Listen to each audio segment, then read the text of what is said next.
اے ایمان والو تم پر بھی روزہ فرض کیا گیا ہے جیسے کہ تم سے پہلے لوگوں پر کیا گیا تھا تاکہ تمہارے اندر تقویٰ پیدا ہو جائے۔ تقویٰ کسے کہتے ہیں؟ لفظی معنی ہے بچنا، گناہ سے بچنا، حرام کام سے بچنا، حرام چیز کھانے سے بچنا، حرام خوری سے بچنا، حرام کاری سے بچنا، یہ بچنا۔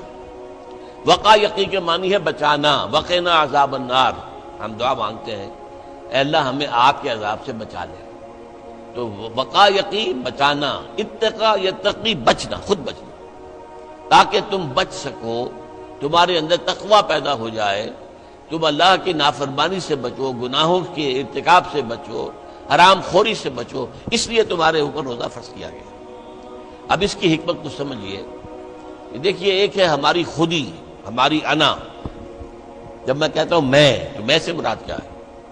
یہ ہاتھ میرا ہے، یہ پاؤں میرے ہیں، یہ آنکھیں میری ہیں، یہ سر میرا ہے، یہ جسم، میں کون ہوں؟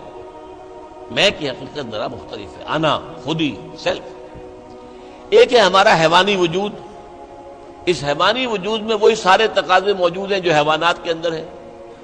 ہر حیوان کھانا جو ہے اسے چاہیے، اور انسان کو بھی چاہیے۔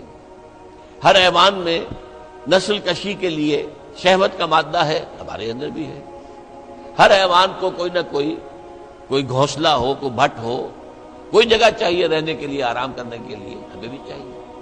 تو حیوانی تقاضے ہمارے وجود کے اندر موجود ہیں، ان کے لیے کہا ہے، فرائڈ نے لفظ استعمال کیا ایڈیا لبیڈو۔ یہ ایڈیا لبیڈو بہت منہ زور ہے۔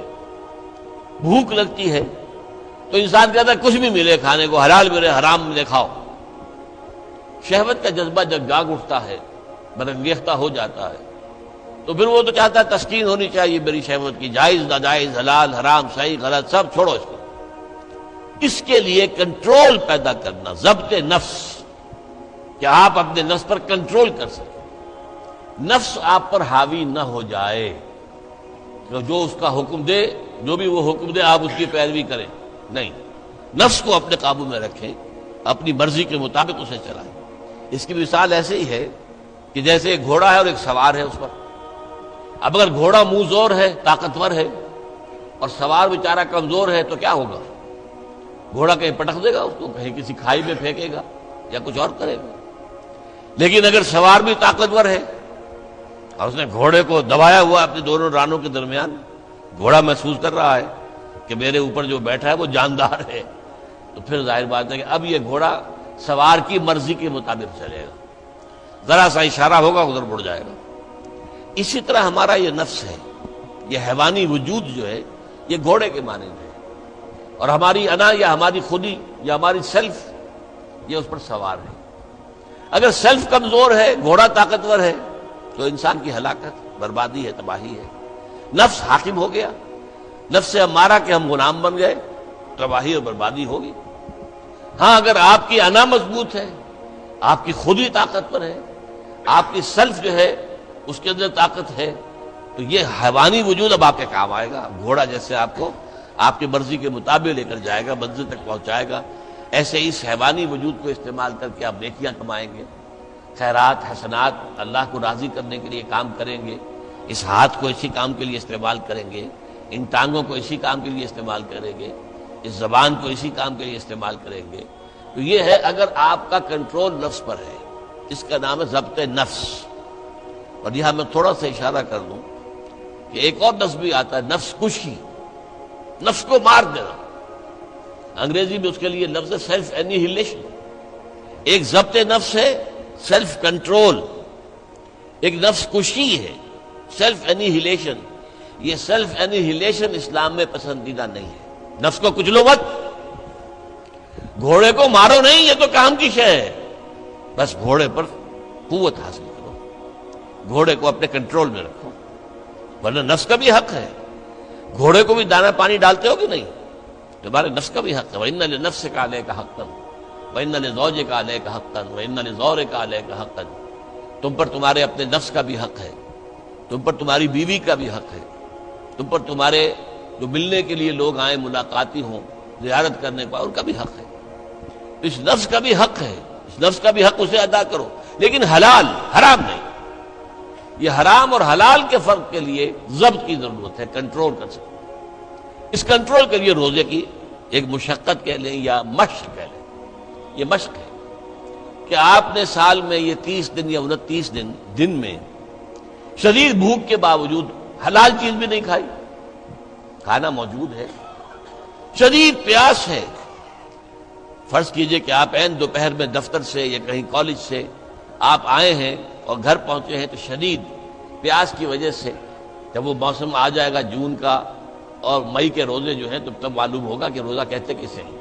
ابھی تو ہم کچھ دنوں سے عادی ہو گئے ہیں، سردی میں روزے تھے، روزہ کچھ کہتا ہی نہیں تھا، اب بھی ذرا ہے، کچھ تھوڑا سا رنگ دکھا رہا ہے، لیکن اکتوبر کا مہینہ ہے، اس میں وہ گرمی تو نہیں ہے نا۔ لیکن ہو سکتا ہے کہ اس وقت اگر روزہ ہو تو گلے کے اندر کانٹے پڑے ہوئے ہوں گے پیاس کی وجہ سے، اور گھر میں پہنچے تو معلوم ہے پانی موجود ہے، فریج موجود ہے، ٹھنڈا پانی موجود ہے، برفاب اور بھی ڈرنکس موجود ہیں، روح افزا کی بوتل رکھی ہوئی ہے، نہیں پینی۔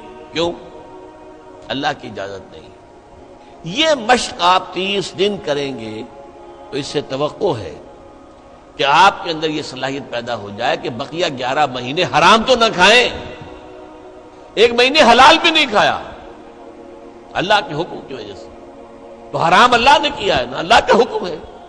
11 مہینے یہ تقویٰ پیدا ہو جانا چاہیے، یہ طاقت تمہارے اندر پیدا ہونی چاہیے، یہ صلاحیت پیدا ہونی چاہیے کہ حرام میں منہ مت مارو، حرام سے اجتناب کرو۔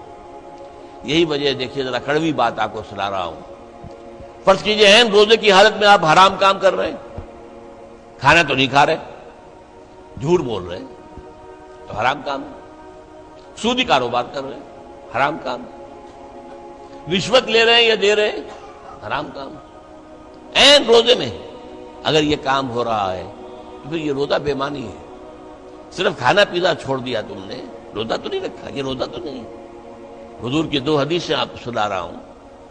من لم یدع قول الزور والعمل بہ، جس شخص نے جھوٹ بولنا اور جھوٹ پر عمل کرنا نہیں چھوڑا، فلیس للہ حاجۃ ان یدع طعامہ وشرابہ، تو اللہ کو کوئی ضرورت نہیں ہے کہ وہ کھانا پینا چھوڑ دے۔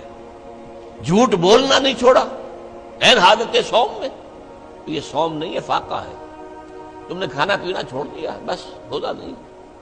نہ اس میں روزے کی حکمت پوری ہوگی، نہ روزے کی غرض و غایت پوری ہوگی، نہ روزے کی برکات، روزے کے انوار اس سے پیدا ہوں گے، بلکہ بس یہ ہے کہ آپ نے دن بھر میں فاقہ رکھا ہے، اللہ اللہ خیر صلی اللہ۔ اس طرح ایک اور حدیث میں آتا ہے، کم من صائم لیس من صیامہ الا الجوع، کتنے ہی روزہ رکھنے والے ایسے ہیں جنہیں اپنے روزے سے سوائے بھوک کے اور کچھ حاصل نہیں، بھوکا رہا بس، منہ بند کیے رکھا، باقی روزہ نہیں تھا وہ۔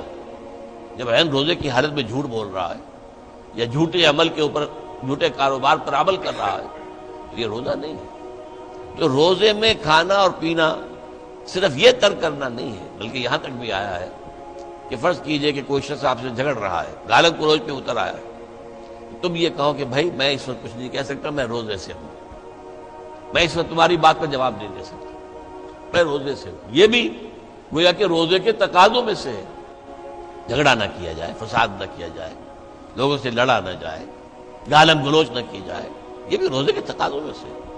تو روزہ رکھا جائے پورے آداب کے ساتھ تو اس سے تقویٰ پیدا ہوتا ہے، اس میں کوئی شک نہیں۔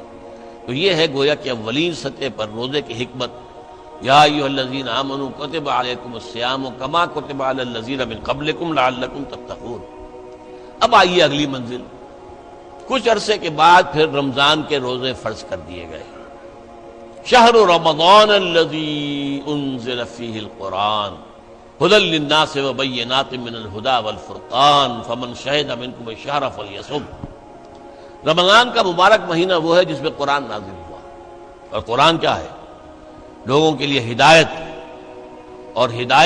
اور حق و باطل میں امتیاز کی بینات، روشن چیزیں، واضح چیزیں، کھلی چیزیں، بین چیزیں۔ تو جو کوئی بھی تم میں سے پائے اس مہینے کو، نہ مریض ہو نہ بیمار ہو،